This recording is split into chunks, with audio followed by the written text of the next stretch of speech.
حدیث صحیح رسول اکرم است. جناب پیغمبر صلی الله علیه و سلم فرمودند که لا تسوبوا الدهر، دنیا را خراب نکنید. یک نام خدا دنیا است. یک نام خدا چی به دست گفت؟ دنیا است. بعضی هم مستفیدار خدا رحمت کنه که با دعا میکردن که فلک زنتا. همین نام فلک، همین دنیا نام خدا بوده یک تاش. نامای خدا زیاد است. فقط همون 99 تاش لفظ حدیث اومده است. نباشه می خیلی گویم نام خدا زیاد است. یک نامش دهر بوده. دنیا حقارت نکنه گوی دنیا را که نام خدا است. شما حقارت نکنید دنیا را. بسیار انسان‌های دنیا را بی‌وفا، دنیا را لعنتی، دنیا این خیلی، دنیا نه خیلی عزیزا. 7 چیز باشه دنیا لعنتی میشه و یکمش حسد است. همین دنیا دا اگر حسد باشه همین دنیا برای ما جهنم میتوه. همین دنیا دا ناامیدی باشه در دنیا اون جهنم میتوه. پیش حضرت عبدالله ابن عمر آمدن و گفتن که عبدالله فرزند عمر این چیتا لباس خوشروای در تنه تو، این چیتا محسی های خوشروای در پای تو، موکی های خوشروای، این چیتا سله فسان های در سر تو، این چی دنیا داری؟ اینقدر در دنیا شما مهر داده، این داده اون داده. و حضرت میگه چهره همون مرد همین میگفت اگر نگاه میکرد گریبانش پوری چیرک، بدنش بدبو، لباساش خراشدگی و کندگی. و در جواب گفت تا این ریولوچه را زیدی من کردن، زیدی همون کمبغلی ریولوچه کنوخی، زیدی همون بی‌لباسی تا انقلاب کن، زیدی همون بدبویی تند انقلاب کن. تو چون میکنی من در چقدر شده؟ من چیزی هستم نیستم گفت هیچ محل چارچوبه شریعت نبرآمدم. لیکن حالی ترا میبینم من بسیار وهم و در ترسم که من آینده هم در او برام خوب نیست، آخرت خوب هم نداری به این فعلات. بعضی انسان همینه سرشان نمیشوه میبینه عالم چخه میشه، دهنش تازه کردن نمیتونه. یا علما را گفته ایسا گپی اویا او تا او کار کردن دندونکو تا سفید که تا در یک عالم علما چخه شدن یا لباس نو خریده پوش. ابن عمر گفته است که تا زیدی من انقلاب کردن اما کمبغلی خودت انقلاب برای کمبغلی بیرون بروی. حتی پیش حضرت امام جعفر صادق میبیایند قسم میکنن که شما لباسای نو میخریم، مرکباتو نمیبینیم، اسباتو نمیبینیم، خوب دنیا را دوست داشته و تبسم میکنه. و حضرت که تو این گپا را گفتن رفته برای خودت یک حجت خانه خوب انداز. تو این گپا گفتن نگو رو هم حوالی تا گچکوری که دیوالات راست کن، یک سرای کن، یک باغ کن. تو چیکار داری در اسب ما تنه من؟ ما چیزیم نباشیم که ما نسل رسولیم. ای چارچوبه رسول گفتارش نبرآمدیم. و علما ماشین میگیره، خونه میکنه، در میکنه، ای چارچوبه شریعت بیرون نبرآمده باشه همش حلاله یوخی. ما باید زیدی کمبوتی خمون مبارزه بریم و زیدی کمبغلی ریولوسه کردن در کره. بدنا مونده فقیری ای، خونه مونده فقیری ای. در خونه ما خونه حلال نداریم، دیوالی حلال نداریم، باغی به معنی نداریم، پیش خونهمون حتی خشروگی نداره، پیش خونهمون هم یک درخت سبز نداره. میخیزیم در یک آدم بزرگی در چخه میشیم و زیدی او هم مبارزه بریم. او خیلی دنیا خلاص خریم. یک دنیای به معنی میسازیم برای خودمون، یا دنیای کمبغلی میسازیم. این دنیای کمبغلی را به جای مبارزه بریم خلاص کنیم، فرزندامون، خاندانمون یک چیزی نقض بینن، این موندگی میخیزیم و در آدم بزرگی دیگه چخه میشیم.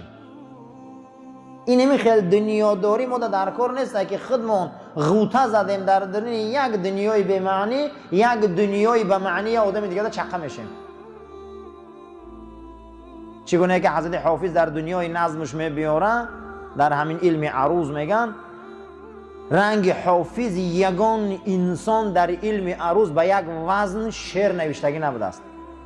یگان انسان با گفته است که کسی اگر خطا یافت در نعت حافظ، کسی که اگر خطای یافت در نعت و نقد و در همه ایجادیات حافظ که در کم چخل در گوهر که 7 پشتش دیوانه بودو، او دیوانه گفته 7 پشت دیوانه در نظم من شما خطاگی یافته نمیتونه.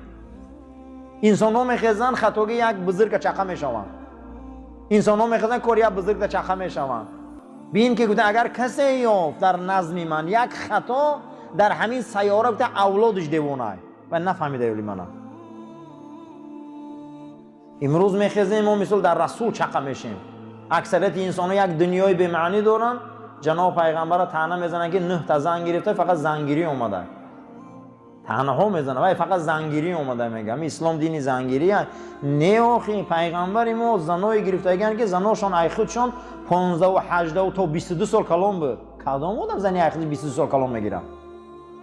کنی یک بار ببینید در اوج شکوه، در اوج شکوه جوانی 25 سالگیش مادر مون میگیره که یک روایت 15 سال، یک روایت 18 سال رسول اکرم کلونه. خطیچه مادر مون که ای شوهری پیشترش فرزند داره. ببین یک دویمش عادت عرب همین بود که هر کسی که اگر زن میگیریم او را یزنه میگفتن، همو قوم یزنه را بسیار حرمت میکرد، اسلام دمی اومد. یکم زنگیریش برای این بوده است. دنیای پیغمبر چخنش اگه زن بسیار گرفته و فقط کامپیرو را گرفته. همین کامپیروی که حضرت کلانن بود. حتی عایشه مادرمون در همین طبقات ابن سعد میبیاره که پیش ای رسول اکرم صلی الله علیه و سلم با دیگر نفر خواستگاری شدگی بودن.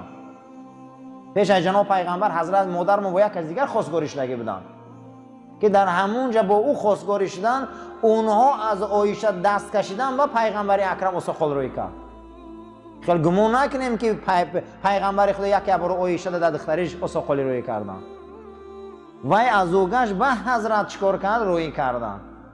این دنیای اون دنیا رو انی خیلی او فهمیدن. اما امروز مقصد دشمنان می نویسن اون پیامبر اومده فقط زن گرفته است. و نه آخی چه به این طرفش نمی نویسی؟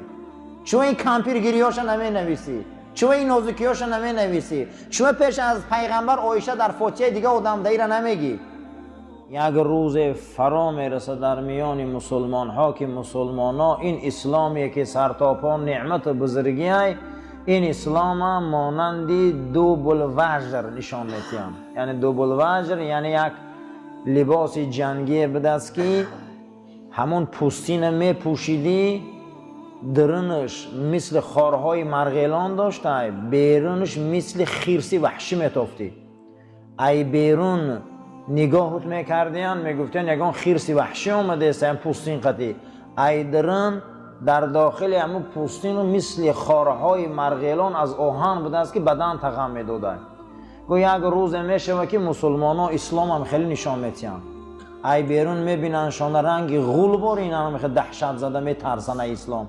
ای درون یک اسلام دارن که نه مسلمانیشان معلومه نه خودشون غم داده است اسلامشون. نمازخوانی نقض دارن و دیوسی خوب، روزگیری نقض دارن و عقیقه‌داری نقض، مسجد بیایی خوبه و زنداری برغلط، جمعه خانی نقض دارن و غیبت خوب. یگان تشه به یگان تش نبرده است که خفه نشوه گناه با. همین گناه ها برابر دیم ثواباشون کشیده برده استیان. گو یک روز میشه که اسلامی بزرگ مسلمان هم خیلی نمایش میتیان. ای بیرون میبینیشون گو یک نوع اسلام دارن میترسه مردم. ای درون گو یک اسلامی هست که خشون غم داده است. باور کننده از بسیار یک دوره حساس است. همه این باز میگرده و سوی اخلاق و تربیت. اخلاق و تربیت بسیار در اسلام چیزی مهمه. به حد اخلاق و تربیت چیزی مهمه که اخلاق و تربیت ضعیف شده است. یکی از بد اخلاقی که بزرگا در کتاباشون آوردگی بدن، ما گفتیم که این دنیا را دوست داریش در بحث همین بود که پیغمبر خدا صلی الله علیه و سلم فرموده بودند که سرچشمه و یا سربند تمام خطاگی‌ها دوست داری دنیا است. بعد از او و بحثای کلان کردیم که کدام دنیا را دوست داشتنش خطا است. صحابه حضور نبی کریم صلی الله علیه و سلم میبیایند، حضرت پیشنهاد میکنن صحابه که فرستاده خدا کار میکنم، زندگی من میگذرونم، پدر من اون میتیم، مادر من اون میتیم، کودکام کلان میکنم، همسایه من حرمت میکنم، دست یاری دراز میکنم، ای سر تا بگر تجارت میکنم، نمازام میخونم. همین دنیایی را که خطا میگن همین دنیا دا کرده استم چیکار کنم؟ همین دنیا هایی که حضرت در جواب گفتن که نه، اون چیزی که تو گفتی همش آخرت است. همش چی گفت؟ آخرت است. این چیزی که تو گفتی دنیا نیست. کدام دنیا؟ همون دنیایی که این همی کارو را همون محروم کنن. انمی دنیا را دوست داشتنش حرامه. حتی که لقمان حکیم فرزندش وصیت میکنه که ای بچه حکم، ای نازنین دوست روی حکم، ای دنیا هر چیزی که برای تو محتاجیت احتیاجات خدا داده همون را اگر نبرداری فردا در جانت ظلم کردی. خدا داده خود دنیا را. حتی که در آیه مبارکه قرآن گفتیم گفت پرسیدن ابن عباس که انه لدار المتقین، در شأن این حولی برای پرهیزکارای خدا میگه چی گفتنی حضرت؟ گفت که این حولی پرهیزکارا نامش دنیا های.